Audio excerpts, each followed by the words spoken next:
উত্তর কলকাতার গোলকধাঁধা রাস্তা এবং প্রাণবন্ত বাজারের মধ্যে কুমোরটুলি নামে পরিচিত একটি গুপ্তধন রয়েছে। এটি একটি এমন জায়গা যেখানে দক্ষ কারিগরেরা তাদের জাদু বলে দেবদেবীদের রূপ দিয়ে থাকেন।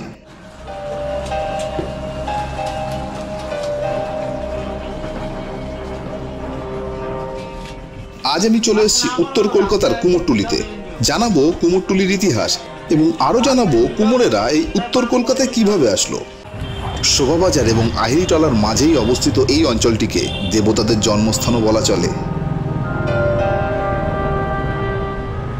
1757 খ্রিস্টাব্দে ইংরেজেরা পলাশী যুদ্ধে জয়লাভ করার পর বাংলা তথা ভারতের বিভিন্ন অঞ্চলে ব্রিটিশ ইস্ট ইন্ডিয়া কোম্পানি ও ঔপনিবেশিক সাম্রাজ্য গড়ে তোলে। কলকাতার গোবিন্দপুর গ্রামে কোম্পানি ফোর্ট উইলিয়াম দুর্গ স্থাপন করে। তখন ওই অঞ্চলের বাসিন্দাদের সরিয়ে নিয়ে যাওয়া হয় সুতানুটি অঞ্চলে।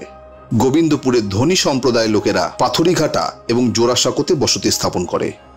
সেই সময় কলকাতার বিভিন্ন অঞ্চলগুলি পেশাভিত্তিক পাড়ায় বিভক্ত হয়ে পড়ে, আর এইভাবেই তৈরি হয় সুরিপাড়া, কুলুটোলা, ছুতরপাড়া, আহিরিটলা এবং কুমোরটুলি।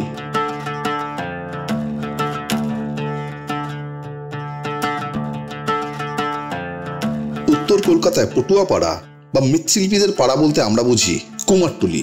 এই কুমারটুলিতে কিন্তু সার্বজনীন বা ঘরোয়া পূজার জন্যই প্রতিমা তৈরি করা হয় না, এখানে দেশ বিদেশে রপ্তানি করার জন্য প্রতিমা তৈরি করা হয়।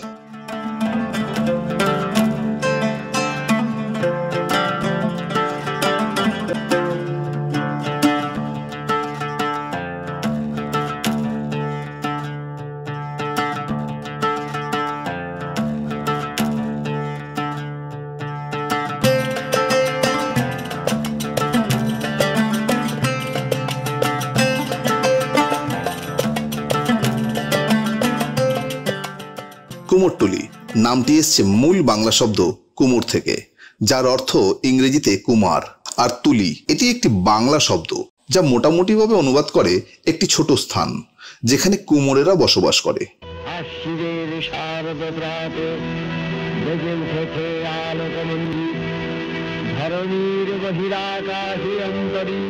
ষোলোশো 6 খ্রিস্টাব্দে এই অবিভক্ত বাংলায় প্রথম দুর্গাপূজার প্রচলন করেন নদিয়ার মহারাজ ভবানী মজুমদার।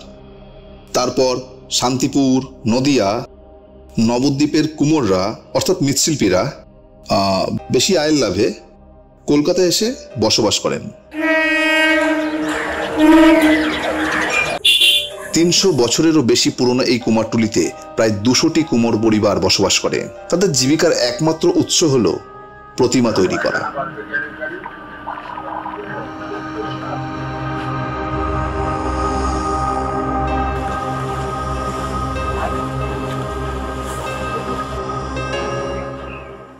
অতীতে কুমোরটুলির কুমোরেরা জীবিকা নির্বাহের জন্য মাটির হাড়ি, নানান প্রকারের মাটির খেলনা তৈরি করার জন্য নদীর তীর থেকে কাদা এনে তা ব্যবহার করত, আর এখন তারা সেই সৃষ্টিশীল দক্ষতা বিভিন্ন দেবদেবী তৈরির ক্ষেত্রে ব্যবহার করে।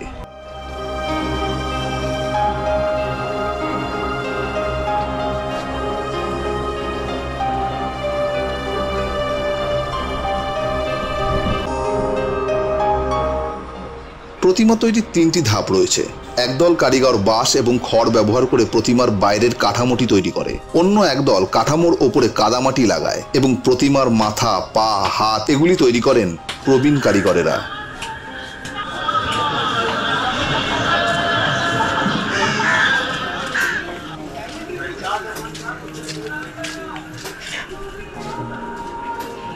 পুরুষদের পাশাপাশি কুমোরটুলিতে অনেক দক্ষ মহিলা প্রতিমা শিল্পীও রয়েছেন। দক্ষ কারিগরেরা অক্লান্ত পরিশ্রম করে প্রায় 8 ঘন্টা শিফটে কাজ করে, যতক্ষণ না পুজোর সূচনা ঘনিয়ে আসে। তারপর উৎসাহ এবং প্রতিশ্রুতি দ্বারা চালিত তারা বিশ্বজুড়ে তাদের গন্তব্যে মূর্তিগুলি সময় মতো বিতরণের নিশ্চিন্ত করতে রাতভর পরিশ্রম করে।